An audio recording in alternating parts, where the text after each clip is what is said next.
السلام علیکم عزیز طلباء و طالبات، ایک بار پھر ہم حاضر ہیں آپ کی خدمت میں آج کا نیا سبق لے کر۔ عزیز طلباء و طالبات، جیسا کہ آپ بھی جانتے ہو اس وقت ہم کلاس 8 میں ہیں۔ ہمارا سبجیکٹ مضمون جو ہے وہ ہے اردو، اور ہمارا موضوع جو ہے وہ ہے تذکیر و تانیث واحد و جمع۔ عزیز طلباء و طالبات، آلریڈی ہم پچھلی کلاس میں تذکیر و تانیث کے بارے میں پڑھ چکے ہیں، اس کو دوبارہ ہم ریپیٹ کرتے چلیں۔ تذکیر و تانیث جیسے ہم نے پڑھا تھا، میسکولائن مذکر نر کے لیے استعمال ہونے والا اسم ہے، اس طرح فیمینائن مونس مادہ کے لیے استعمال ہونے والا اسم ہے۔ اسی طرح تذکیر و تانیث مذکر مونس کی دو قسمیں ہیں۔ یہ پہلا ہوتا ہے حقیقی تذکیر و تانیث یعنی جاندار اشیاء کی تذکیر و تانیث، اس کے بعد ہوتا ہے دوسرا غیر حقیقی تذکیر و تانیث یعنی بے جان اشیاء کی تذکیر و تانیث۔ تو حقیقی تذکیر و تانیث اس کے بارے میں ہم آلریڈی کل پڑھے ہیں پچھلی کلاس میں، جیسا کہ باپ سے ماں ہوتا ہے، اس طرح ابو سے امی ہوتی ہے، یہ آلریڈی ہم پڑھ چکے ہیں۔ تو آج ہم یہاں سے پڑھیں گے مذکر مونس آگے کنٹینیو کرتے ہوئے، جیسے نیاز مند سے نیاز مندہ، کوا سے کوا، مغل سے مغلانی، نواب سے نوابن، دھوبی سے دھوبن، فرنگی سے فرنگن، کشمیری سے کشمیرن، درزی سے درزن، دلہا سے دلہن، استاد سے استانی، یہودی سے یہودن، سپیرا سے سپیرن، فقیر سے فقیرنی، دادا سے دادی، جیٹھ سے جیٹھانی، نانا سے نانی، بھتیجا سے بھتیجی، لومڑ سے لومڑی، ہرن سے ہرنی، لڑکا سے لڑکی، کنوارا سے کنواری، بھائی سے بھابھی، بیٹا سے بیٹی، گلوکار سے گلوکارہ، بادشاہ سے ملکہ، معلم سے معلمہ، بھوت سے بھوتنی، بیچارہ سے بیچاری، سردار سے سردارنی، پڑوسی سے پڑوسن، جوگی سے جوگن، حلوائی سے حلوائن، پنجابی سے پنجابن، میراثی سے میراسن، نائی سے نائن، چمار سے چمارن، بنگی سے بنگن، چودھری سے چودرائن، ڈوم سے ڈومنی، صندوق سے صندوقچی، اندھا سے اندھی، راجا سے رانی، دیوتا سے دیوتی، شیر سے شیرنی، سالہ سے سالی، دیور سے دیورانی، مور سے مورنی، سالہ سے سالی، ماموں سے ممانی، اداکار سے اداکارہ، ناظم سے ناظمہ، سلطان سے سلطانہ۔ اس طرح غافل عاقل سے عاقلہ، وارث سے وارثہ، محترم سے محترمہ، صاحب سے صاحبہ، شاعر سے شاعرہ، چوہا سے چوہیا، چڑا سے چڑیا، باز سے باز، اژدہا سے اژدہا، یہ سیم ہے، قاتل سے قاتلہ، عابد سے عابدہ، حسین سے حسینہ، والد سے والدہ، رفیق سے رفیقہ، کتا سے کتیا، بندر سے بندریا، نر خرگوش مادہ خرگوش، دوست سے دوست۔ اس کے علاوہ غیر حقیقی یا بے جان اشیاء کی تذکیر و تانیث۔ اس کے لیے کیا ہوتا ہے؟ بے جان اشیاء کی تذکیر و تانیث کا آسان اور بہترین طریقہ یہ ہے کہ جس لفظ کے بارے میں جاننا ہو کہ یہ مذکر ہے یا مونس، تو اس لفظ کو جملے میں استعمال کیجئے، تاہم خیال رہے کہ جملہ گرامر کے لحاظ سے درست ہو۔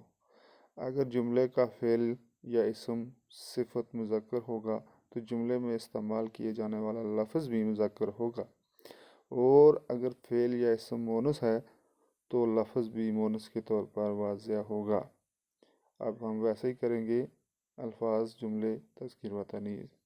جیسے ہوا سے ہوا چلی، تذکیر و تانیث چلی سے واضح ہے کہ یہ ہوا مونس، یہ ہوا ہے کہ ہوا مونس ہے۔ اس طرح پانی، پانی ٹھنڈا ہے، ٹھنڈا سے واضح ہے کہ پانی مذکر ہے۔ دہی، دہی کھٹا ہے، کھٹا سے واضح ہے کہ دہی مذکر ہے۔ اس طرح بہار، بہار آئی، آئی سے واضح ہے کہ بہار مونس ہے۔ دھواں، دھواں اٹھا، اٹھا سے واضح ہے کہ دھواں مذکر ہے۔ آسمان، آسمان نیلا ہے، نیلا سے واضح ہے کہ آسمان مذکر ہے۔ اس طرح شام ہوئی سے واضح ہے کہ شام مونس ہے. صبح ہوئی سے واضح ہے کہ صبح مونس ہے. دن بیتا سے واضح ہے کہ دن مذکر ہے. رات ڈھلی سے واضح ہے کہ رات مونس ہے. گئی مہنگا ہے سے واضح ہے کہ صبح مذکر ہے. گئی مذکر ہے. اس طرح موتی چمکتا سے واضح ہے کہ موتی مذکر ہے. کاغذ موٹا سے واضح ہے کہ کاغذ مذکر ہے. مسجد تعمیر ہوئی سے واضح ہے کہ مسجد مونس ہے. مندر تعمیر ہوا ہے سے واضح ہے کہ مندر مذکر ہے. کتاب پڑھی لی سے واضح ہے کہ کتاب مونس ہے. بارش ہوئی سے واضح ہے کہ بارش مونس ہے. اس نے شراب پی تو مونس. اس طرح اعتبار مجھے اس کا اعتبار نہیں ہے. کا سے واضح ہے کہ اعتبار مذکر ہے. دودھ میٹھا سے واضح ہے کہ دودھ مذکر ہے. قسم میں نے قسم کھائی سے واضح ہے کہ قسم مونس ہے. چائے میں نے چائے پی سے واضح ہے کہ چائے مونس ہے.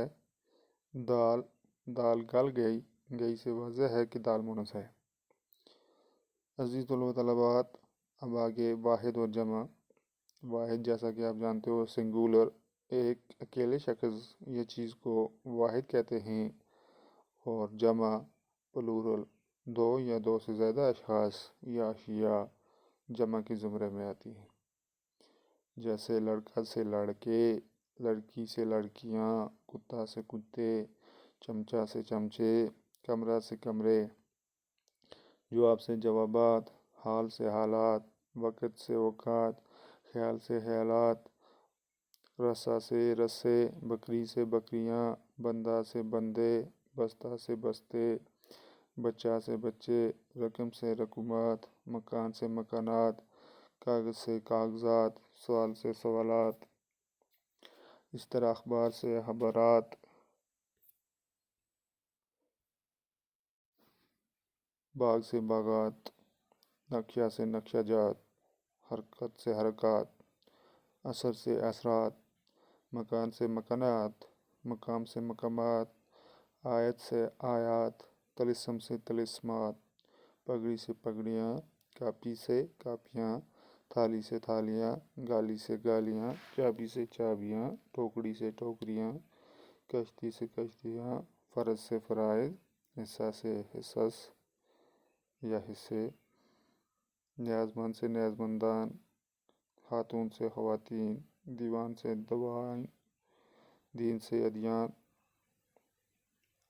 سبق سے اسباق، حقیقت سے حقائق، مقدمہ سے مقدمات، انعام سے انعامات، امتحان سے امتحانات، برکت سے برکات، جنگل سے جنگلات، نقصان سے نقصانات، ممکن سے ممکنات. اس طرح جذبہ سے جذبات، آفت سے آفات، ٹوپی سے ٹوپیاں، شادی سے شادیاں، پیالی سے پیالیاں، نالی سے نالیاں، نوکری سے نوکریاں، کرسی سے کرسیاں، چوڑی سے چوڑیاں، نقص سے نقائص، قصہ سے قصص، فن سے فنون، قانون سے قوانین، شیطان سے شیاطین، حسن سے محاسن، خلق سے اخلاق، حق سے حقوق. تو عزیز طلباء و طالبات، یہ تھا ہمارا آج کا ٹاپک، تذکیر و تانیث دوسرا حصہ، اس کے بعد واحد جمع. امید ہے یہ آپ کو اچھے سے سمجھ آیا ہوگا. انشاءاللہ اگلی کلاس میں نئے سبق کے ساتھ اسی کو کنٹینیو کرتے ہوئے واحد جمع کو پھر سے حاضر ہوں گے. تب تک کے لیے اللہ حافظ، والسلام.